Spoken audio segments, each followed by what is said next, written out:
The Colca Valley is located at a little more than 200 kilometers northwest of the city of Arequipa, capital of the region which bears the same name, in the province of Caylloma, one of 8 into which the region is divided. To get to this remote and very special place, one must climb the volcanic formations of the southwestern branch of the Peruvian Andes and cross the Altiplano within the confines of the Aguada Blanca and Salinas National Reservation.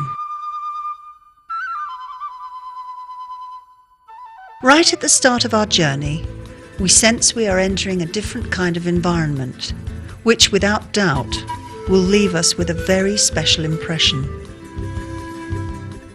Starting out at dawn, bound for Colca, the immense volcanic edifices of the Misti, Chachani and Pichu Picchu, whose summits rise to between 5,600 and 6,000 meters above sea level, gradually alter their profiles until they become quite unrecognizable, though constantly dominating the panorama.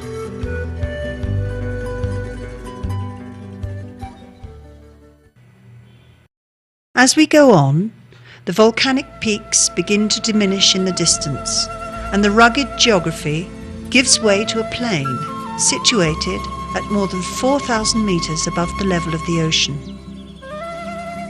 This is the Pampa Cañahuas, habitat of the vicuna, where we can admire this graceful and valuable animal in its free, natural condition, feeding on ichu, a particular species of grass, which, together with the tola bush, grows on the puna.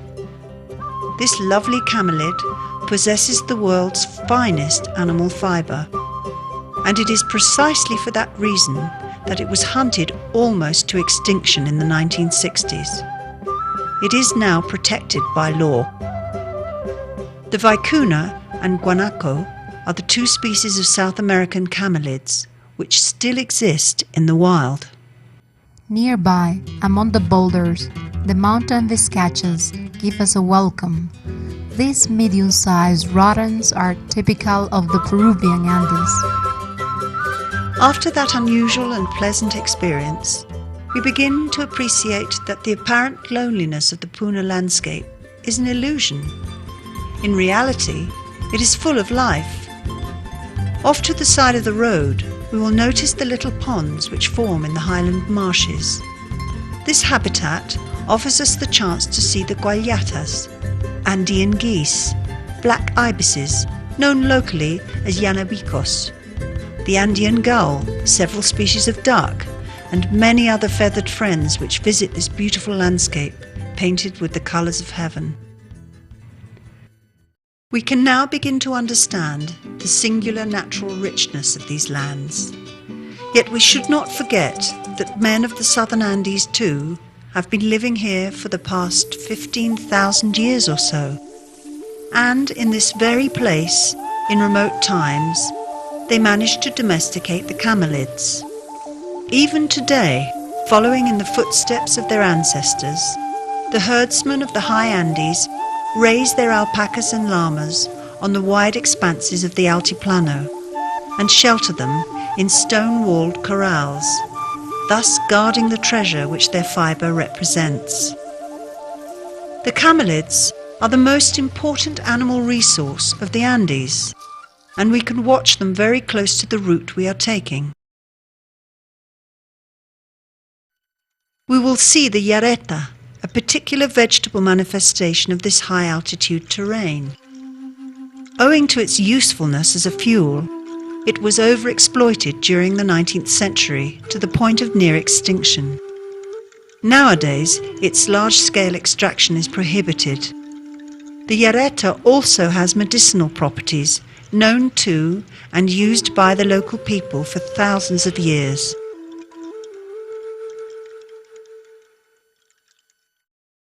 We are now at the point along our route where, if we wish, we can go the shorter way to the town of Chivay, located at an altitude of 3,560 meters above sea level, and past the rim of the crater of the Chucura volcano, a spectacular sight. From this point, we can see the summits of several volcanoes towards the west, evidence of large-scale geological activity in the past. Or we may choose the longer route, along the road to Cusco. If we take this road, we can see, among other things, two places of particular significance. The Ventana de Colca, really an imposing and magnificent natural stone gateway, and the Moyepunku caves at an altitude of 4,100 meters above sea level, used as shelters by the earliest human inhabitants in the Colca Valley 14,000 years ago. These caves record history in the form of images painted and engraved on their walls. There are scenes of adventure where camelids are hunted, together with others which show the beginnings of their domestication. There are also scenes pertaining to those people's perception of the universe, to their magic, and to their religious manifestations. The close relationship that grew up between the earliest Andean men and the camelids was vital.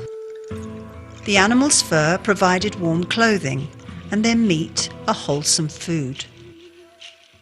Once the men managed to domesticate the animals, the small nomadic family groups of hunters and gatherers became expert herdsmen, soon to develop into the world's greatest weavers. After this absorbing experience, which has taken us back to a very remote past, we shall continue westward into the valley leading to the head of the Colca Valley, our main destination, while the river Colca develops throughout its descent. This distinct geographical zone has been exploited for more than 3,500 years by the Coyagua and Cabana peoples, both expert animal raisers and farmers, whose works continue to bear fruit. These people developed a sophisticated culture which gave birth to complex techniques in different areas of human endeavor. The Incas too made their contribution, since between the 11th and 12th centuries they achieved a peaceful occupation of the valley and extended the existing agricultural infrastructure. Characteristically, they taught and they learned. Later on, in the 16th century, Imperial Spain made its appearance and left, as did its predecessors, an indelible and profound impression. The places we shall now visit are the result of this rich alloy, a new precious metal which has made the Colca Valley unique. The imposing cliffs, which are reminiscent of giants' castles, tell us we are in Cayai, at 3,880 meters above sea level, still on the left bank of the Colca River. Close by, the village of Alcántara del Cayai surprises us with its beautiful church, an imposing building of stone blocks, dedicated to St. Anthony of Padua. The structure provides evidence of the Coyagua people's abilities as stonemasons and builders. Across the river, we shall visit Utrera de Cibayo, another little village which has retained its original plan and buildings intact since the 16th century. It has a magnificent church dedicated to St. John the Baptist. These villages, and the majority of the settlements in the valley, which have colonial-style churches and considerable architectural merit, correspond to the reducciones established by Viceroy Toledo in the 16th century, on the sites of much older Coyagua and Inca settlements. The Franciscan order was delegated the responsibility for evangelizing the region. Continuing down the right bank of the river, we shall come to Espina de Tute, or Tuti, situated at an altitude of 3,790 meters above sea level, with its Church of the Holy Cross. Very nearby, in an offshoot of the mountains, are the Pumunutu Caves, an important archaeological site which provides evidence of a refined Coyagua technology for the preservation of foodstuffs and seeds. On the opposite bank, the village of Canacota can be picked out. One can get there too, setting out for Chivay along an ancient and scenic bridle path, ideal for walkers and mountain bikers. Continuing on from Tuti along the right bank, it will be noticed that the scenery has changed. We can enjoy this new panorama, where the valley can already be seen narrowing into a canyon whose sides are embellished by the centuries-old agricultural terraces, until we arrive crossing the river at Chivay, capital of the province of Caylloma. This area has an abundance of hot springs, which will make our stay even more enjoyable. All along the valley route, there are local country people of all ages who, together with their animals and implements, may be seen setting off to work or returning home. Especially noticeable are the rich costumes of the women, with their full lace-decorated skirts and jackets and bodices embroidered with flowers and hummingbirds, which, according to the particular design, indicate whether the wearer is single or married. The Coyaguas are superb artists when it comes to embroidery, and curiously, the best of all are men. Chivay is a good place to purchase the delicate and meticulously worked Coyagua handicrafts, which have their own language expressed in the figures of flowers and birds, particularly the giant hummingbird of Colca. There are also beautiful garments woven from alpaca fibre.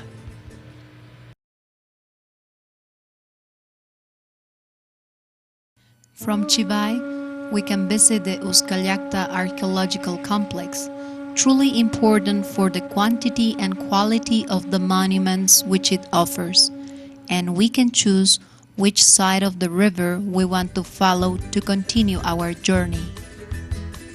Taking the right bank, we come to various interesting villages, such as Coporaque, which was a principal centre during the Inca occupation, as indeed it was during colonial times. The rebel Gonzalo Pizarro came to set up his residence here. In addition to a beautiful church, Coporaque also has the Chapel of Saint Sebastian, the first Christian religious building in the valley, and the oldest of its type in all Peru. We then come to Ichupampa, where there is also an interesting church, and one can enjoy the very pleasant rural atmosphere. After this, there is the little village of Lari, at an altitude of just over 3,300 meters above sea level. This was a very important administrative centre during the Coyagua period, and was where the Lares, or chiefs of groups of clans, resided. In this village, during the colonial period, the largest religious building in the whole of the Colca Valley was erected, the Lari Church of the Immaculate Conception. Here too are to be found the natural ponds which the local people refer to as the Enchanted Lakes. According to those who have visited them, they have a special kind of magnetism. There is also the route we must take to visit Uyo Uyo Archaeological Centre. The pre-Hispanic settlement conserves important dwelling and irrigation structures set within a very beautiful landscape. Our trip along this side of the river finishes in the little town of Madrigal, the only one in the valley with a Spanish name, very close to the mines which bear this same name. At this altitude, the valley has already closed in noticeably on the river, and the landscape presents an original and extraordinary beauty, a blend of the works of nature and the hand of man. It is hard to imagine the creative, constructive and logistical effort needed to sculpt the terraces and irrigation channels into the hillsides, and to erect the monumental colonial churches, as the Coyaguas did, having at their disposal only the most rudimentary implements. On returning to Chivai and having taken the necessary rest, we shall start our trip along the left bank of the Colca River. First, we come to Almoguer de Yanqui, usually simply known as Yankee, at an altitude of just over 3,400 meters above sea level. This village is important from the point of view of culture and tourism, since it has a museum which will afford us a better understanding of the whole area and its people. It is here too where Mother Antonia carries out a mission of a social nature, reviving the traditions of solidarity of a virtuous local people. According to some scholars, Yanqui was the seat of the Yanquis, Inca administrative officers of the zone, at the time of the Spaniards' arrival. Their buildings still remain, albeit in partly damaged condition. Yanqui also has a beautiful colonial church dedicated to the Immaculate Conception. And this is where the most important curacy of the valley functioned. We can also enjoy the hot springs in Yanqui. We next arrive at the hamlet of Los Santos Reis de Achoma, at a slightly higher altitude than Yanqui. There is a church of very robust construction, and there are still standing some colonial dwellings whose doorways are decorated in a very original fashion. At this point on the route, the panorama becomes particularly spectacular. The enormous rift of the Colca Canyon astounds the beholder with its dimensions and beauty, and the variety of flora and fauna to be found everywhere. Cacti, wild flowers, eagles, and giant hummingbirds make our trip even more agreeable and interesting. Continuing our descent along with the river, the villages of Maca, Pinchoyo, and Cabana Conde await us, picturesque locations sitting 3,230 meters above sea level and surrounded by agricultural terraces and vibrant life. Here too, there are reminders of the colonial period in the form of beautiful Christian churches, always to be found even in the smallest settlements of the region. It is between Pinchoyo and Cabana Conde where the most spectacular spot on the whole circuit is located, the Cruz del Condor Belvedere, whose special magnetism can be felt at once. The imposing beauty and overwhelming depth of the canyon complement, as though by a magic illusion, the elegant flight of the condor with his gigantic wings spanning more than 3 meters. He displays considerable aeronautical skill as he soars above the depths of the canyon, letting us know that he is the master of this place. On the way back, after completing the circuit, we shall understand that the sensation we had at the start of the journey, that we were going to a very special place, was not mistaken. There is no doubt that the Colca Valley, with its great natural beauty and its people, whose existence is a living expression of an extremely ancient culture, looking fearlessly towards the future, will have left us with a profound impression which we shall carry with us forever.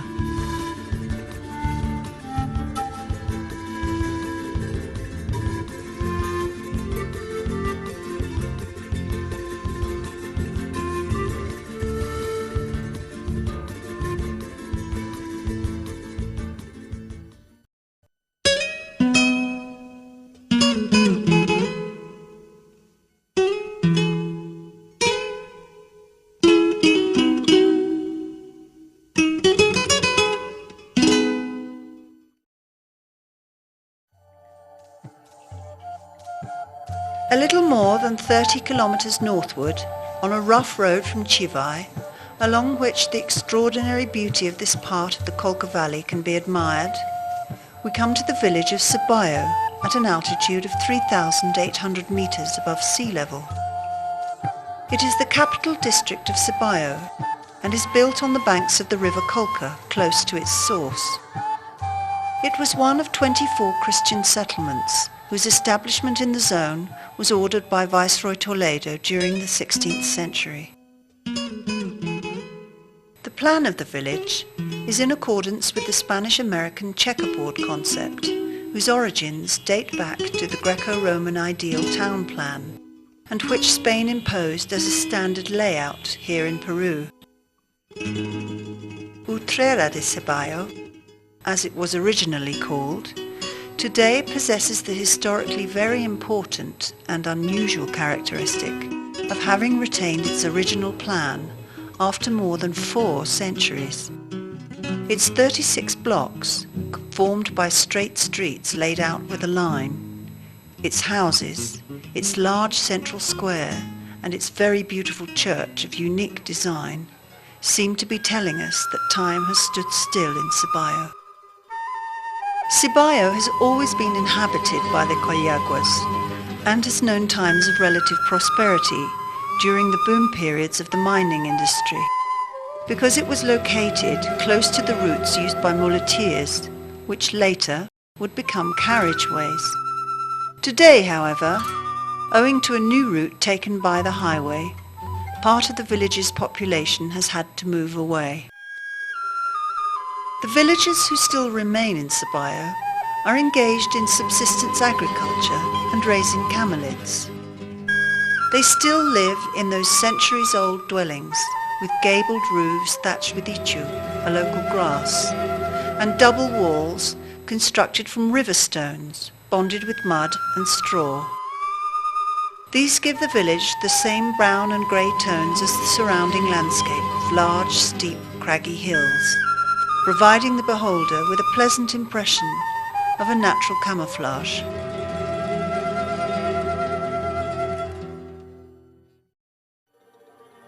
The houses were planned in the Andean tradition, each unit being spatially independent, with stone walls enclosing a backyard, used as corrals, much in the same way as the Inca canchas. The uniformity of colour and form in the village is broken by a solid, bulky structure which contrasts with the simplicity and modesty of the dwellings.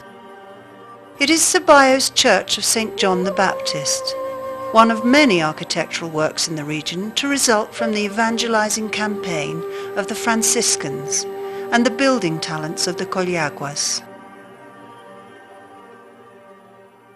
The church was completed in 1692, according to the inscription which appears on one of the towers.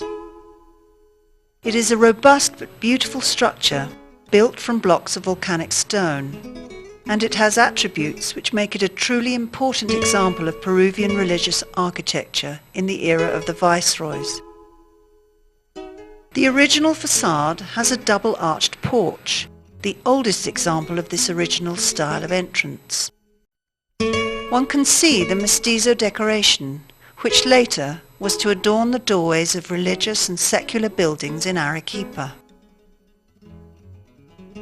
The hand of the Coyagua craftsman is thus seen to provide the original element which gave rise to what is known today as mestizo Baroque architecture, whose influence can be perceived not only in the south of Peru, but throughout the whole of Upper Peru.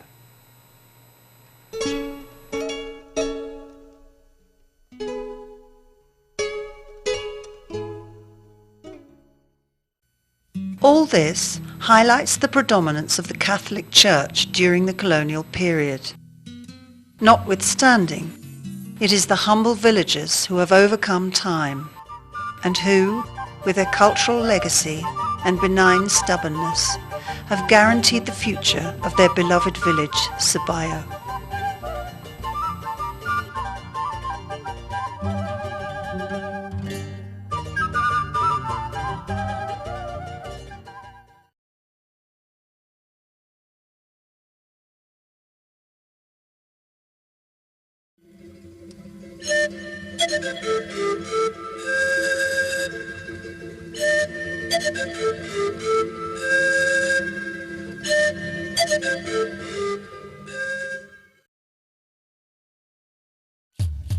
The little village of Tuti, or Espinal de Tute, lies at an altitude of 3,790 meters on the route between Chivay and Ceballo.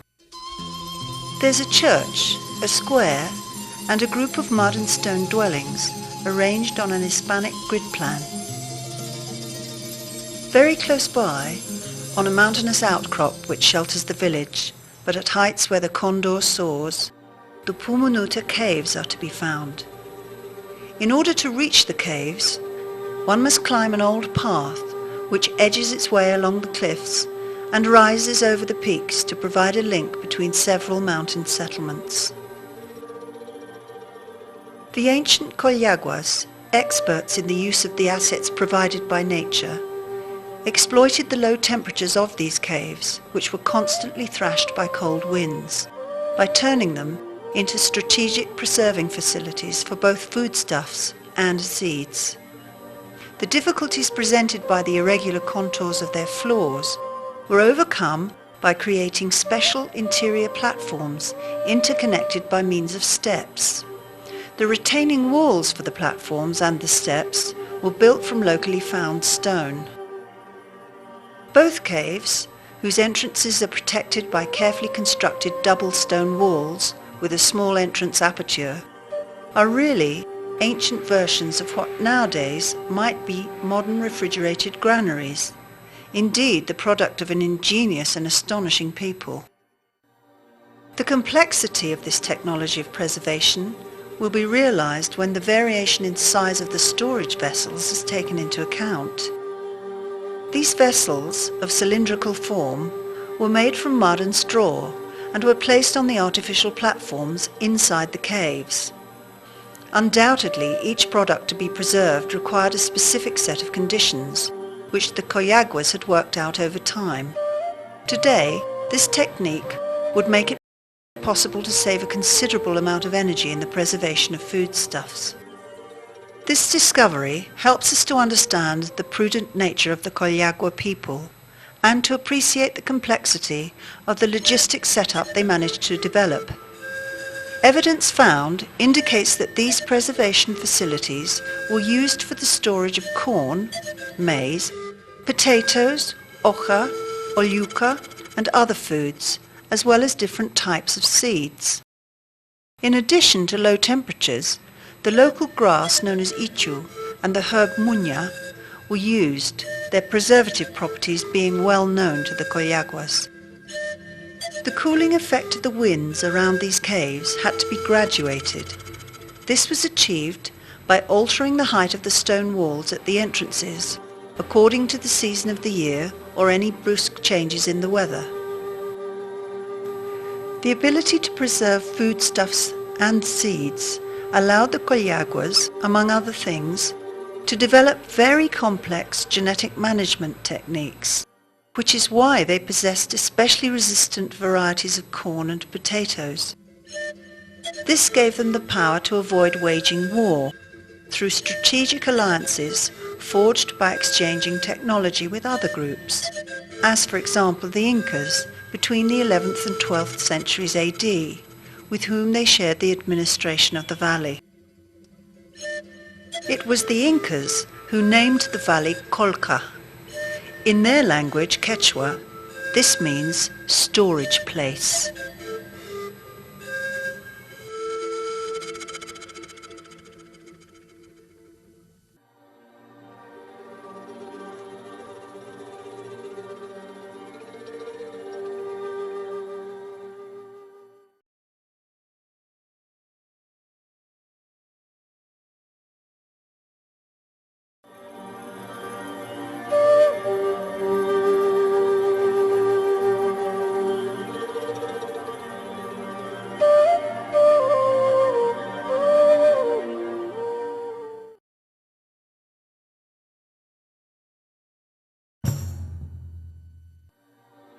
The rugged natural beauty which the Colca Valley offers to the visitor is so intense it is hard to describe it.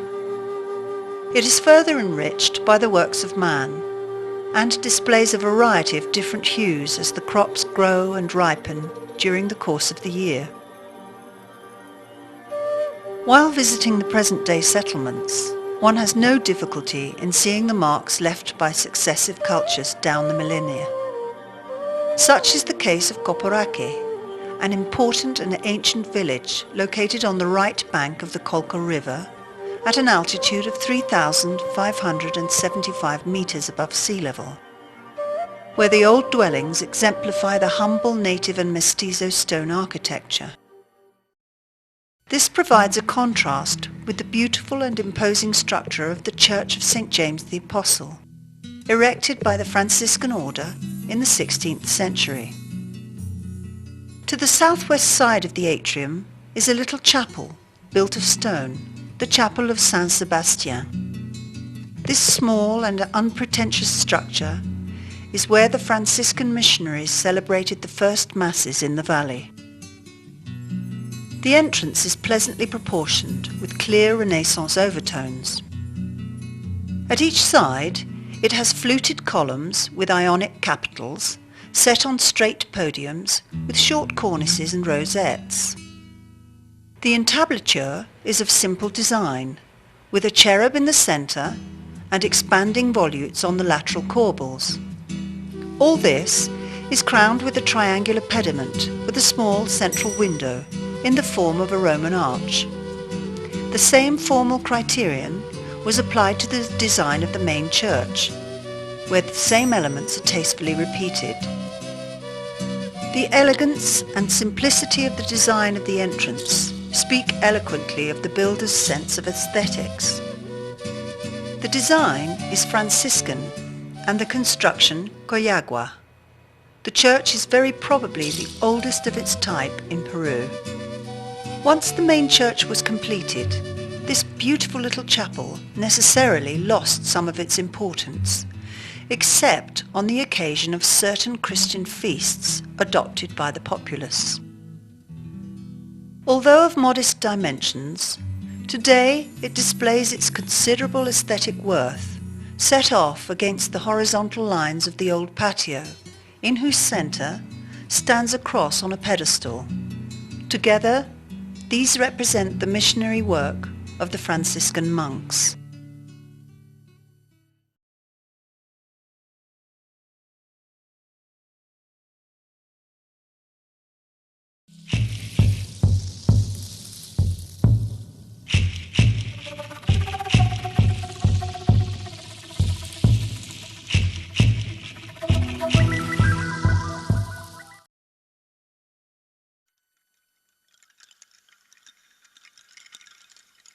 On the side of a gently sloping hill, on the right bank of the Colca River, surrounded by ancient agricultural terraces still in use, are to be found the archaeological remains of what was, at the time of the Inca occupation, a Coyagua settlement. It is now known to the local people as Uyu Uyu, or Yankee Viejo. These remains, in an excellent state of preservation, cover an area of approximately 10 hectares. The dwellings, now 60 in number, are built with stone walls 80 centimetres thick and up to 4 metres high. They are generally 10 metres long, and access is through a pleasantly proportioned single doorway. Many of the buildings had 2 stories, as can be seen from the supporting brackets on the walls. The settlement is divided by a water channel into 2 sections, Hanan and Urin, an Inca concept of duality, all magnificently preserved. The area is surrounded by a beautiful complex of terraces, watered by a channel bringing water which rises on the heights of Mount Mismi, where the most distant source of the mighty Amazon is also located. This urban and rural archaeological treasure is the largest on this side of the river. There is no doubt that its inhabitants were experts in the construction of irrigation channels and in managing the agricultural terraces surrounding the village. It is the clearest example of how the farming communities of this region must have lived before the arrival of the Spaniards, who, on occupying the Colca Valley in the 16th century, radically transformed the tranquil way of life of the Coyagua villagers by forcing them to abandon their homes and to populate new settlements. In the case of Uyo Uyo, they were made to move to Yankee. To this day, there are stories told of those Indians who, despite the lash of the whip, returned here at night to the home of their Apu, a minor deity who provided protection for a particular geographic area and its inhabitants. This village of Yankee was built on the site of another, just as old as Uyu Uyu, and doubtless destroyed in the most part. It is situated amid a fine landscape of very ancient terraces, still in full use. This location is ideal for the study of pre-Hispanic agricultural technology. Today, in these places, we can see the country folk who are the direct descendants of those who inhabited these stone-built villages, the creators of the extraordinary agricultural infrastructure of the valley, which, in spite of the great time which has elapsed, continue to farm and maintain it in the traditional way.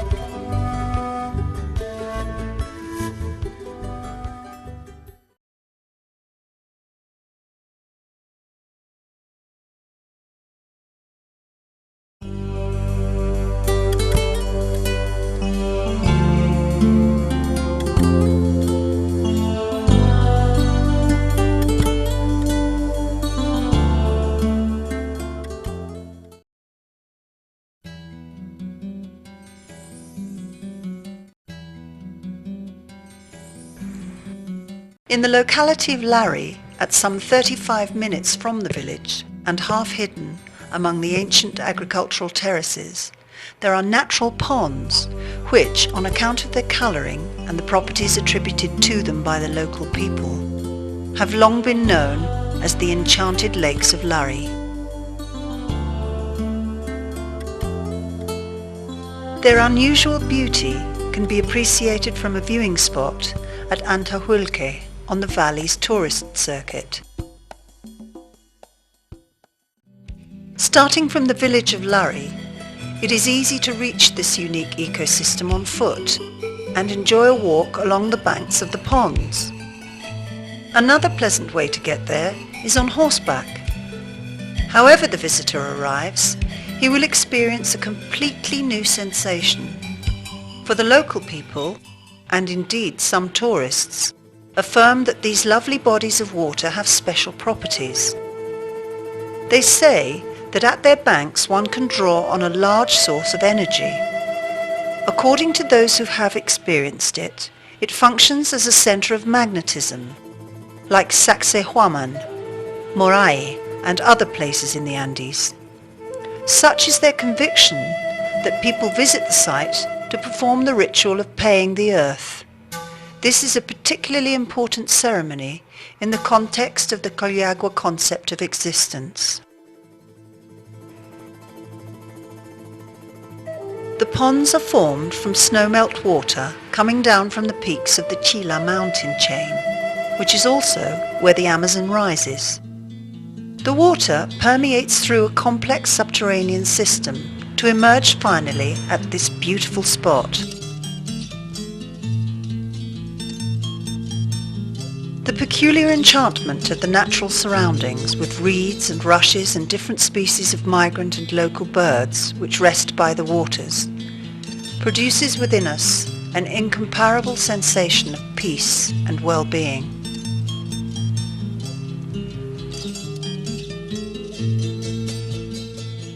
As the hour advances, changes in cloud cover and the sun's elevation, together with the presence of water plants and microorganisms, make the water seem to change colour, thereby increasing for us the impression of enchantment and magic.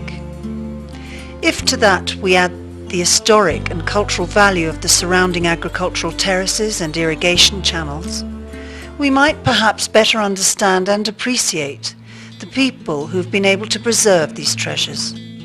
To do this, the Coyagua people necessarily possess sensitivity and a profound knowledge of and respect for nature. Today, it is essential that we too learn this.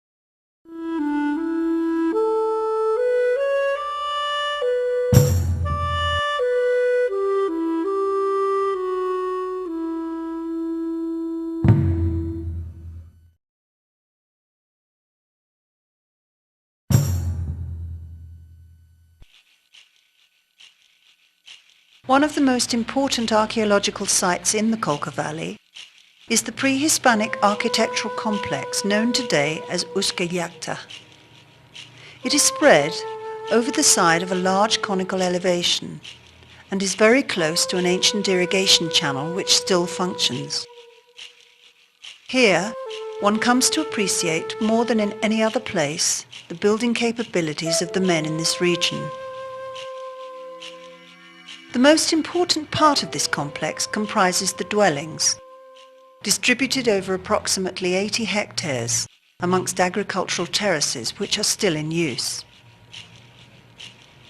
On this gently sloping terrain there are some 120 structures. They are houses built of dressed, close-fitting stones, and in some of them the original finish applied to the walls is still intact. The walls are commonly 80 centimeters thick, in many cases as high as 10 meters. They enclose a rectangular space measuring 8 meters by 12 meters, to which access is gained through a single narrow doorway, characteristic of the region. These dwellings incorporated a second floor, as can be seen from the supports which are still in evidence. In addition to the houses, there are also funerary structures and works, such as agricultural terraces and irrigation ditches, designed for productive activities. According to the documents from the colonial period, the inhabitants of Uszkayakta were removed in 1570 to the Spanish Reducción of Chivay. The eviction was carried out with cruelty, and López de Suazo, the Spanish captain in charge of relocating the population, set fire to the dwellings quite unnecessarily. The marks left by the fire can still be seen on some of the walls and testify eloquently to a dramatic incident in Peru's history. These old walls, silent witnesses to the passage of time, are nevertheless still in good condition. Some structures are missing only the roofing materials. Once more, the extraordinary building skills of the Coyagua people are demonstrated. Today, Uszkayakta possesses a special magnetism. The motivating spirit of a people who understood and worked side by side with nature can still be felt. All this can be more fully appreciated by climbing the hillside and looking at the natural surroundings alongside the works of men. We shall see that nothing clashes, that they talk to each other in the same language and shift their colours in unison as time passes. These are the reasons why a visit to Uszkayakta at sowing or harvesting time always provides a life-enriching contact with a very ancient culture which still lives and has managed to conserve its natural surroundings and enjoy the beautiful landscapes which they offer. It would seem impossible that all this could exist only a kilometre away from the tourist circuit which follows the rim of the valley.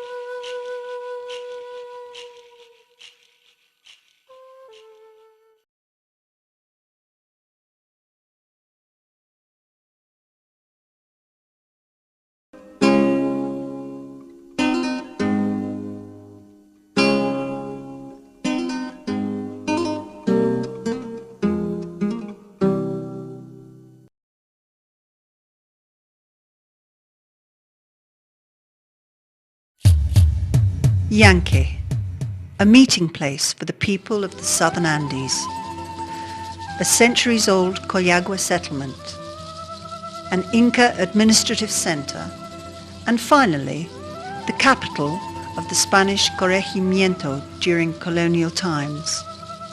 At just a few paces from the square, evidence of Yankee's past is to be found. The Inca buildings, despite the damage done by a straight street driven through them in the 16th century by the Spaniards, still display their strong walls in a remarkably well-preserved state. The architecture of these dwellings is clearly reminiscent of that found in Cusco, when one notices the fine quality of the cutting, finishing, and fit of the masonry. Access to these houses was originally through a gateway, whose lintel was a single stone block, and which gave onto a walled courtyard, the Inca cancha, quite similar to the Iberian patio. The straight lines of Toledo's reducción finally prevailed, but even so, the rooms have the classical rectangular form and trapezoidal alcoves on the inside walls, together with brackets which supported a second story. The fronts of these buildings show designs in relief which represent local animals. These were possibly emblems of curacas, who occupied the dwellings and who would have carried out administrative functions in the Inca Empire. Until very recently, the last chieftain of Yankee lived in one of these houses. It is now occupied by his grandson. Esta casa ha sido de mi abuelo, que ha sido el último cacique de Yancoinsea, y se llamaba Félix Huaracha Ríos. Como era cacique mi abuelo, era una casa de visita de todos del pueblo, de las autoridades también. Mi papá contó que ha sido decorado en el año de 1897. Las pinturas que estamos viendo ahorita es al vestimenta de las señoras o de las mujeres o de las faldas de las mujeres del Valle del Colón. These examples of history told in stone are to be found today in the middle of private properties, owing to the 16th century Spanish layouts having endured to this day. The ceramics found in the dwellings belong to the late Chuquibamba style, which corresponds chronologically to the period of the Inca presence in the valley. Ceramics whose characteristics are totally of the Cusco style have also been found, apparently introduced by the Mitimais, peaceful colonizers of the Empire of the Sun. Present-day Yankee, the results of the superimposition of different and significant cultures, also retains important buildings of colonial style. One example is the building which now houses the Yankee Official Museum, where one can admire a rich and ancient cultural heritage. The premises have been restored thanks to the efforts of the Universidad Católica de Santa Maria and the privately owned Grupo Inca of Arequipa. The most important colonial period building is Yankee's Church of the Immaculate Conception. Erected in the 18th century on the site of the original church built by the Franciscans in the 16th century, when the indoctrination centers of Chivay, Coporaque and Achoma were dependent on this curacy. It is a magnificent building constructed of blocks of volcanic stone and has a cruciform plan, a single nave, two beautiful and solid towers, and an impressive entrance decorated with considerable dynamism in the mestizo style. The central figure represents St. Francis, accompanied by saints belonging to his order and to that of St. Dominic. The upper central section is adorned with a representation of a prelate on horseback, apparently Bishop Leon, who commissioned the building. The visitor who arrives in Yankee will thus encounter testimony of ancient cultures. Centuries-old agricultural terraces set out like a giant's amphitheatre. the enigmatic cliffside tombs of the Coyaguas, structures erected by the Incas, Hispanic churches or blends of these, such as the Puente Cervantes, whose foundations built by Coyaguas and Incas support a beautiful arch constructed by the Spaniards. At the close of this magic tour, we can enjoy a refreshing bath in pools fed by the village's hot springs and feel satisfied at having experienced something very special.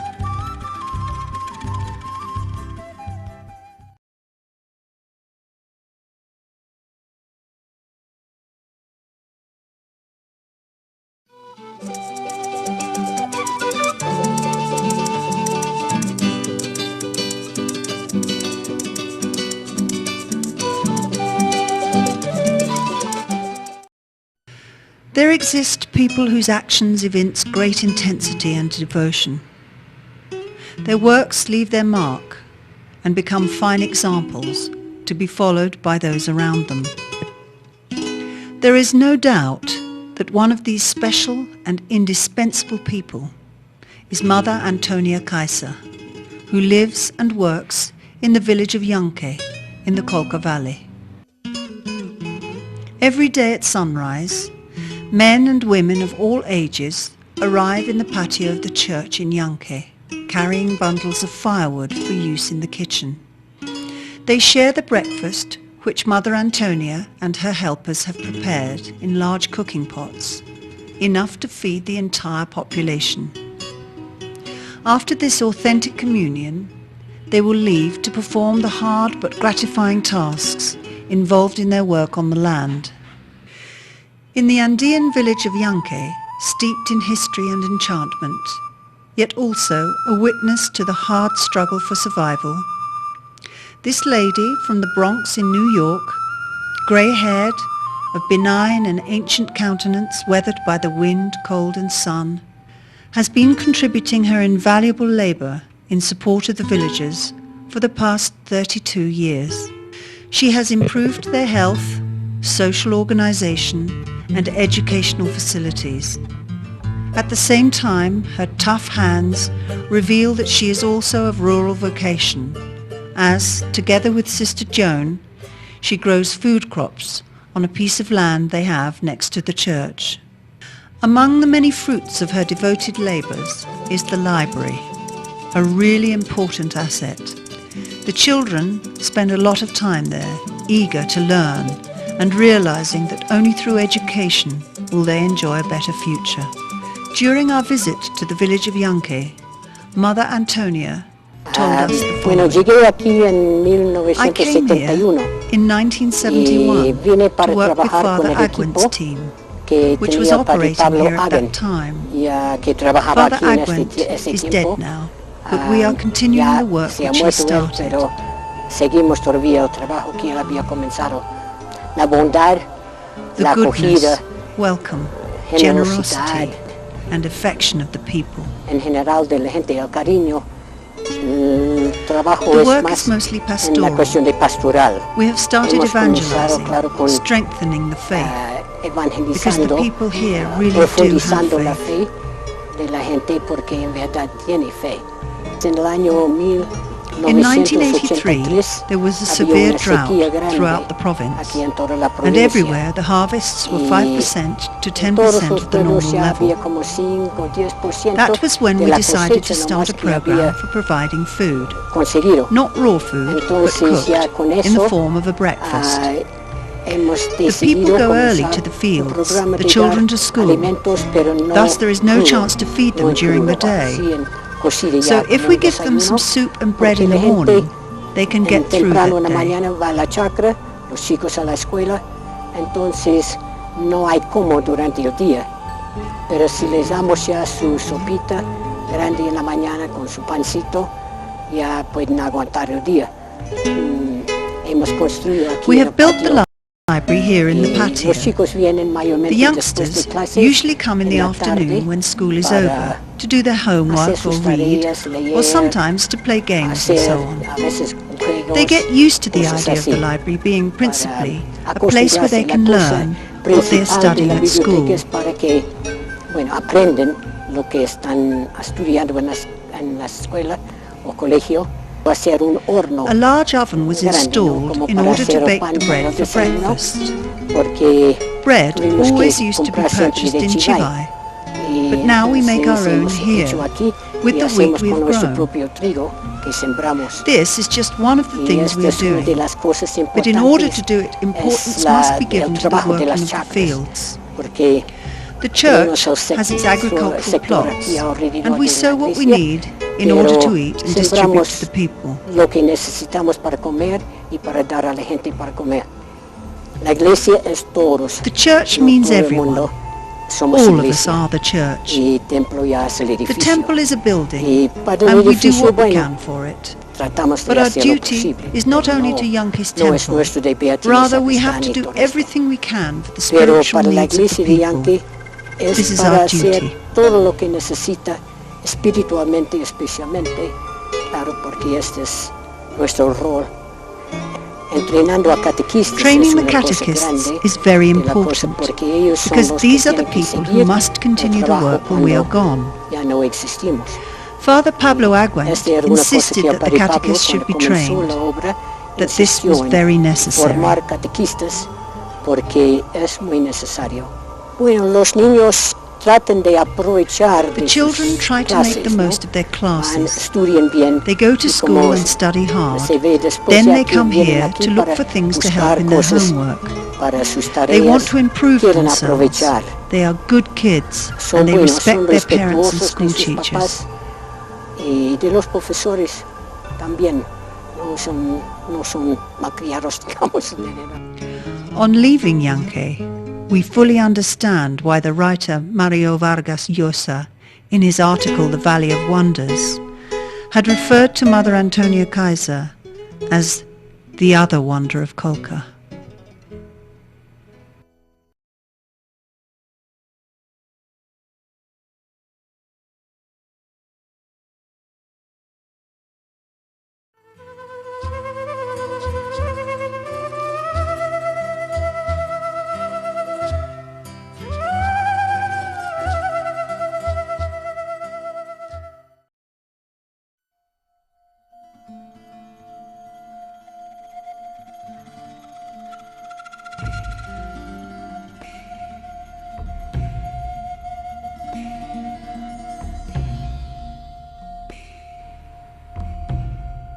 On our travels through the Colca Valley, we continually encounter the works left by its inhabitants through the centuries.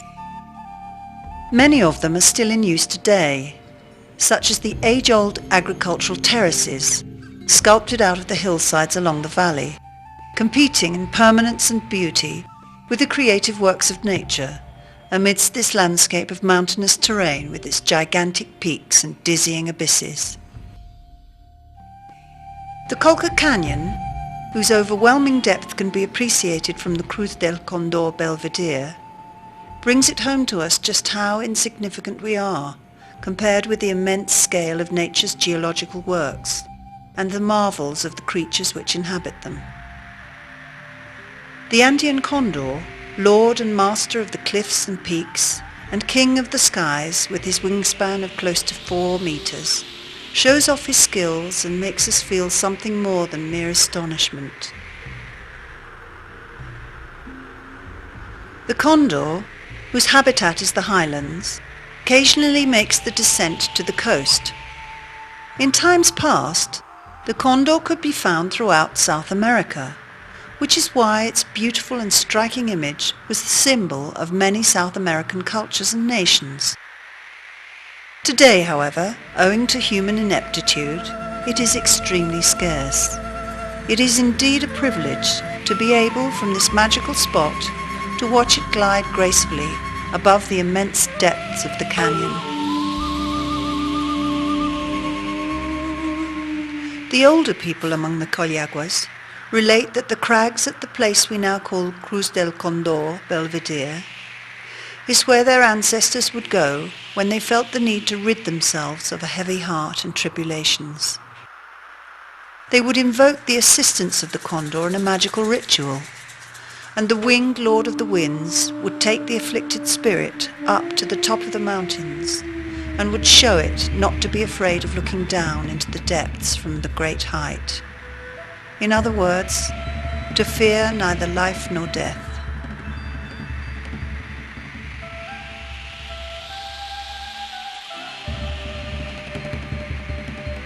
This rather poetic concept speaks of the wisdom of the Andean people and the close and ancient relationship existing between them and the condor, an inhabitant of this rocky and mountainous zone since time began. The condor's mastery of flight over the rugged terrain of the canyon makes us realize that this is his home, and that men, at most, may aspire to be his friend and admirer, but never his master. Let us take off with our winged friend, and with the boisterous sound of the river rolling upwards from the floor of the canyon 1,000 meters below, come in close to the opposite side of the canyon, where the terrain ascends more than 3,000 meters above the river to culminate in Mount Mismi, birthplace of the mighty Amazon. We now realize that we are in the presence of the portentous works of nature. Should we not then be thankful for the wonderful gift of being part of it, just like the canyon, the mountains and the condor, Lord of the mountains and Master of the skies?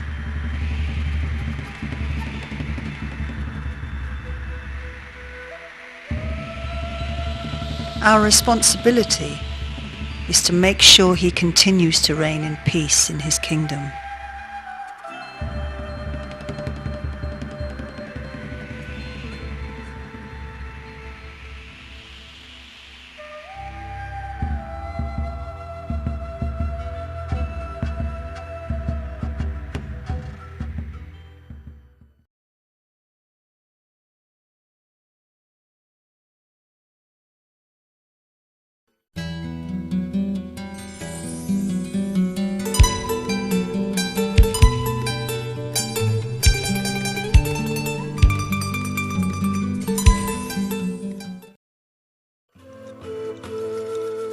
It can be stated that the 16 Christian churches in the Colca Valley, Arequipa, southern Peru, offer clear evidence that the Collagua Indians, builders of great works during pre-Inca and pre-Hispanic times, continued their tradition into the colonial period, but this time with a different purpose and for the worship of other divinities. These churches, built along both sides of the Colca River, are the principal buildings of each village and give us a clear idea of the enormous importance assigned by colonial Spain to the Catholic Church in this vast region. The churches, massively constructed in blocks of volcanic stone on account of the constant threat from seismic activity, represent an effort for the Collagua people in several aspects of human activity, which is almost unparalleled in South America. Cutting the stone from the quarries, working it into blocks, and then transporting the material to each village to build the church show the existence of logistical mechanisms with which only societies accustomed to carrying out major projects are familiar. Even today, with all the advantages of modernity, this would constitute a very difficult task. All the Christian churches of the Colca Valley, from the humble chapel of Saint Sebastian, built at the instigation of the Franciscan friars in the early days of the evangelization of Peru during the middle of the 16th century, with its simple and beautiful Renaissance-style doorway with fluted columns and Ionic capitals, whose aesthetic and structural concept is then repeated in the village's main church, to the monumental structure of the Purísima Concepción in Lari, with its imposing dome dating from the 18th century and still retaining its beautiful interior adorned with invaluable pictorial works, retables, altars, and a very finely worked pulpit express unique building and decorative characteristics which today tell us the extraordinary mastery of a variety of techniques. The Collahuas accomplish all this, and despite their dealing with architectural concepts very foreign to them, managed to master these with a great sense of harmony in the lines and masses of exteriors and in the spaces of interiors. Almost all the churches were built to a cruciform plan, and many have an open chapel, like a balcony, where the Christian ritual could be directed toward the outside, a unique feature in the colonial architecture of Hispanic America. There is no doubt that the basic designs and plans were of Spanish origin, introduced chiefly by the Franciscans, who, as has been said, were those who promulgated the Christian doctrine. However, it was the Collahuas whose dedicated hands worked the stones, erected walls and vaults, and exercised their talents to create each building. These same dexterous and creative hands took part in the building and rebuilding after earthquakes of religious and civilian structures throughout the enormous territory which occupies not only what was once the colonial dependency of Arequipa, but all of Upper Peru. This explains why one can feel the Collahua spirit transformed into solid shapes and spaces in these magnificent buildings. The dome of the Church of the Purísima Concepción in Lari, or the buttresses of Saint Anthony of Padua's church in Callali project strength and solidity. Delicacy and joy characterize the decorations of the doorways of the churches of the Immaculate Conception in Yanque or Saint Annis in Maca, where local styles and motifs with typical symbolisms are expressed. The latter are also to be found in pictorial works and objects wrought from silver, although, unfortunately, most of these have been stolen. An intense spiritual message can be perceived in those robust double-arched towers of St. John the Baptist Church in Ceballo, or in those graceful structures which soar into sky above the church of Canocota. It seems likely that the building of these churches was, at the beginning, simply a collective following of orders. Later on, however, it became a real act of faith. Even to this day, one can perceive a profound Christian feeling among the people from all over the valley. This, perhaps, is the reason for such devotion to the task of building the churches, where they and their descendants may communicate with God.